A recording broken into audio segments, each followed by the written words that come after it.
Hey guys, let me tell you about a little story today. I'm just going to do a little vlog here, a little quick video. Because I figure it's going to be an interesting story and it'll carry the video himself. But recently I got stood up. Oh, stood up.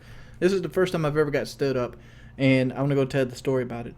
I've been talking to this girl. I talked to about her on Painkiller already just the other day. And she's a 30-year-old virgin that happens to be a Christian. Christian. She happens to be a Christian. And what happened was I was at my buddy Stan's house all day yesterday. And Stan, we were working on his car. We ended up, he has this old 2000 Grand Prix. And we were working on the supercharger belt drive system. And what happened was she's like, oh, I get off work at 5:15. I get off work at 5:15. We should go hang out. So I'm like, oh, yeah, we'll hang out. The only problem was Stan lives in Lower, South Carolina. This girl lives off 707 in Socastee. That's about an hour and 15-minute drive. So I'm like, cool. I'll go and meet you there. So what happens is 5:15 rolls around. I'm still at Stan's house. It takes me about I think I left Stan's house like 5:35, 5:40, somewhere in that ballpark. Because we were sitting on the porch chatting, just chumming it up. Hadn't seen each other in a while. So I leave Stan's house to go over there. Keep in mind, I called her twice after 5:15 because that's the time she told me that she got off work. And neither time did I actually get her to pick up the phone. So I go up, and I'm driving up there because it's an hour and 15-minute drive. I mean, it's about 65 to 70 miles. Well, it's probably about 60 miles. It's about 60 miles.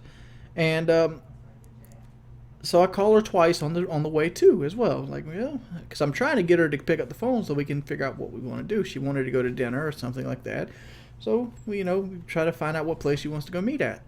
She doesn't pick up, so she texts. She goes, "I got to stay a little bit later. There's work that's late." I'm like, "All right, that's fine. I got another hour drive ahead of me. You got to stay a little bit later for work. That's fine. I'll meet you at work." She goes, "No." I go, "No? Well, why not?" And then she doesn't respond. So what happens is I go to her work because she stopped responding. And then I actually start texting her and she starts responding back. Just keep in mind, this is like 6:30 now. I've already took the whole drive. Couldn't get her on the phone. And she says, well, it's going to take me a while. I got a lot of stuff to do. That kind of got dropped on me. And then I'm looking around. There's nobody in this motherfucking parking lot. There's no cars there whatsoever. I'm looking around. I'm like, so I take a picture of the parking lot and I go like, oh, you're still at work, huh? And keep in mind, another thing that kind of tipped me off is like when you're talking on the phone, because I was using the Facebook app messenger to talk to her. When you're talking on the phone, there's a locator that kind of pops up and it goes, so-and-so has sent this text from this place. And she works in Murrells Inlet, but her message locator was coming from Myrtle Beach. So I'm like, she's not here. And I look around, there's no cars here. So what I do is I take a picture of the parking lot and I send it to her.